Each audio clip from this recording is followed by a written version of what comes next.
ఏమే అడ్డమైన వాడికి పుట్టిన బిడ్డ అంతఃపురానికి వారసుడు అవుతుందా? బిడ్డ పుట్టిన తర్వాత జరిగిందంతా మీతో చెప్పి నేను నా బిడ్డ ఎక్కడికైనా వెళ్ళిపోదాం అనుకున్నాం. దయచేసి నా కూతురిని నాకు ఇచ్చేయండి. ఏంటి ఇది ఇంకా చావలేదు. ఇంకాస విషయాన్ని ఇచ్చి చంపే.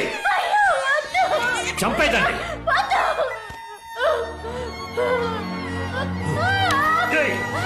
సూరి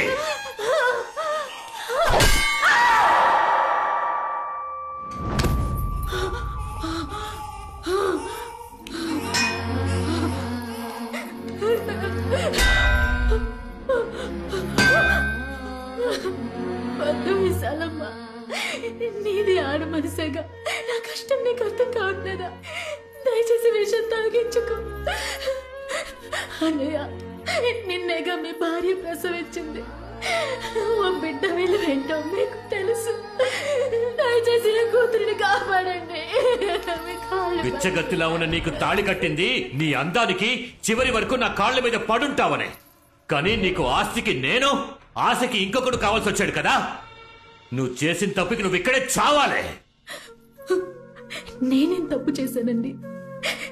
నేను ఇష్టపడ్డవాడితో నాకు పెళ్లి కుదిరిందన్నా చదువుతో మేము దగ్గరయ్యాం. నేను పెళ్లికి ముందే గర్భవతినయ్యా. కానీ అనవసరంగా అడ్డొచ్చి నా మెళ్ళ మీరు తాళి కట్టారు. అది నా తప్ప? మీ దృష్టిలో ఆడవాళ్ళ సంతలోని పశువులా? మీ ఇష్టానికి తాడు కట్టి తోలుకుపోవడానికి ఆశలు అభిప్రాయాలు మాకుండవా? అయినప్పటికీ ఇన్నాళ్ళు బిగపట్టుకొని కాపురం చేయడానికి కారణం నా కడుపులోని బిడ్డకేం కాకూడదని. నేను కష్టపడిందంతా దానికోసమే. దయచేసి నా కూతురిని ఇచ్చేయండి. అయ్యా, ఇది ఇంకా ఊగిసలాడుతోంది. అయితే దాని ప్రాణాలతో పూడ్చే. శవంగా కూడా నా వారసురాలనే పేరుతో అది ఇంటి గడప దాటకూడదు.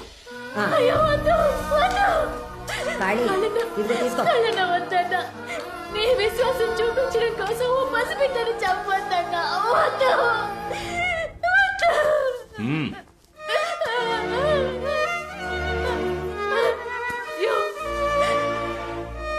చెట్టు తల్లి, అమ్మని క్షమించు.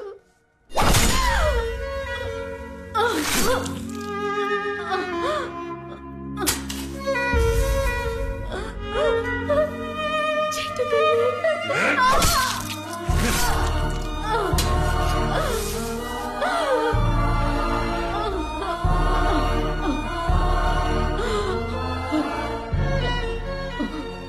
కడుపున నువ్వు పుట్టడం తప్ప నువ్వే తప్పు చేయలేదమ్మా.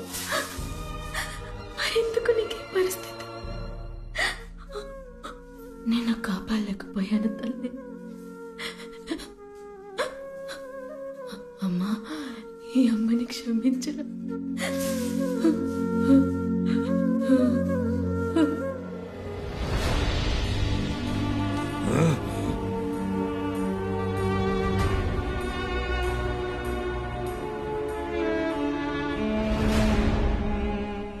నా కూతురు నీ కుటుంబ వారసురాలిగా పెరగాలి.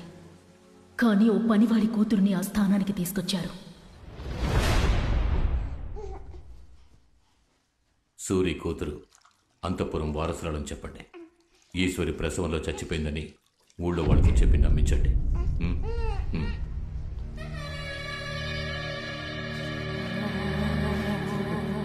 తన కాళ్ళకి మట్టి అంటుకుంటేనే నేను చూడలేను.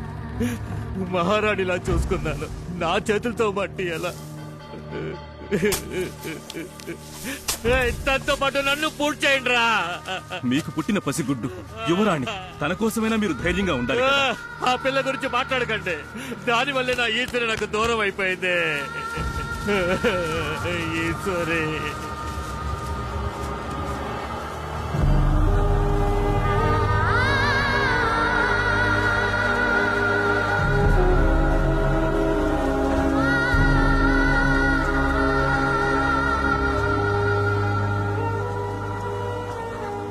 తన మీద ప్రాణం పెట్టుకున్నవాడు తన చావును తట్టుకోలేకపోయాడు. తనతో బతకాలన్న వాడి ఆశ అప్పుడు కసిగా మారింది. దాని శవాన్ని పూడ్చేసి వచ్చిన రాత్రి ప్రాణప్రేద సూత్రాన్ని చేయడం మొదలుపెట్టాడు. అంటే ఏంటి? అదో మహత్తర పూజ. చనిపోయాక దేహానికి మళ్లీ ప్రాణప్రతిష్ఠ చేసే మహావిద్య. కానీ కొన్ని వందల సంవత్సరాల మునిపే అది ప్రయోగంలో లేదు. అలాంటి విద్య ఈ కాలం మనుషులకెలా తెలుసు? సాధారణ విద్య అది. తొందరపడి సరిగ్గా నేర్చుకోకుండా సగం సగం చేశాడు. ఇప్పుడు సమస్య అదే.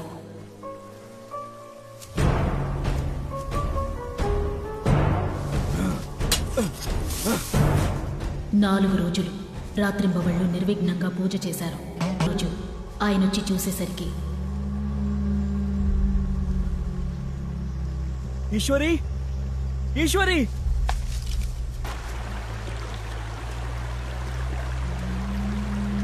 ఈశ్వరి,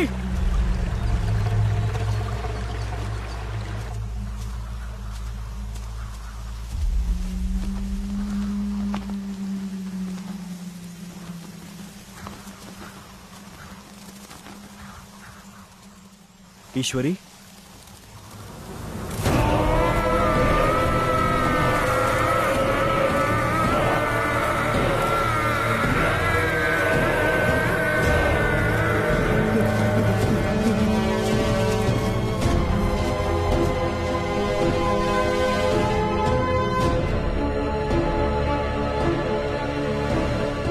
ఆ తర్వాత దాన్ని పూడ్చిపెట్టిన అడవిలోని ఆత్మగా తిరుగుతోందని ఊళ్ళో కొంతమంది గుసగుసలాడుకున్నారు. ఒక రోజు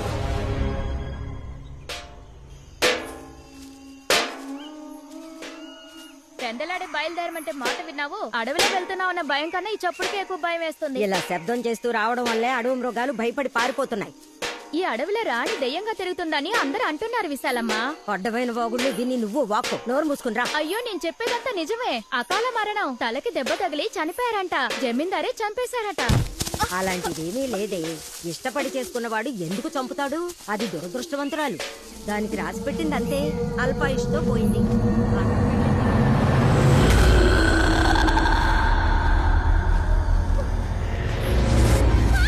నా దగ్గర నోరు పారేసుకున్నట్టు అంతఃపురం గురించి ఇంకెవరి దగ్గర తప్పుగా మాట్లాడుకు. వస్తే విజయా, విజయా, వసే విజయా, ఎక్కడికి పోయి చచ్చావే? వసే విజయా, విజయా, విజయా, విజయా, విజయా, విజయా,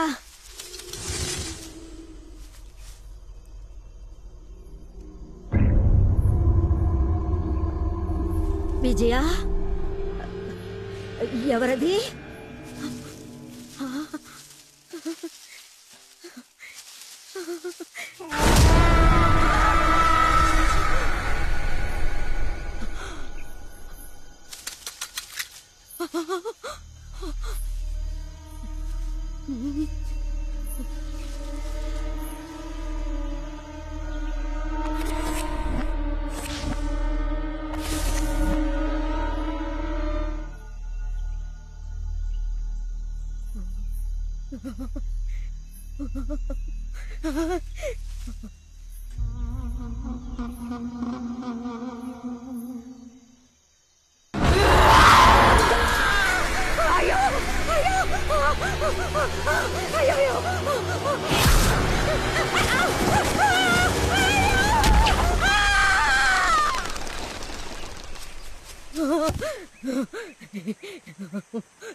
ఏం చూసి భయపడ్డావు విశాలమ్మ?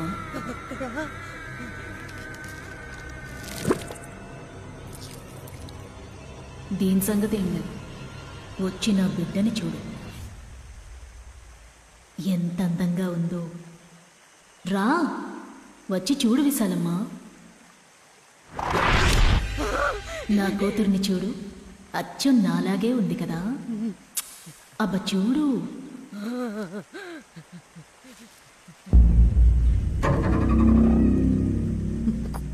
కూతురు లేదే. ఎలా ఉంటుంది? నువ్వే చంపేశావు కదా. లేదు, నేను చంపలేదు. వాళ్ళు అన్నారని అలా చేశాను. వాళ్ళన్నారు సరే, కానీ చంపింది నువ్వేగా.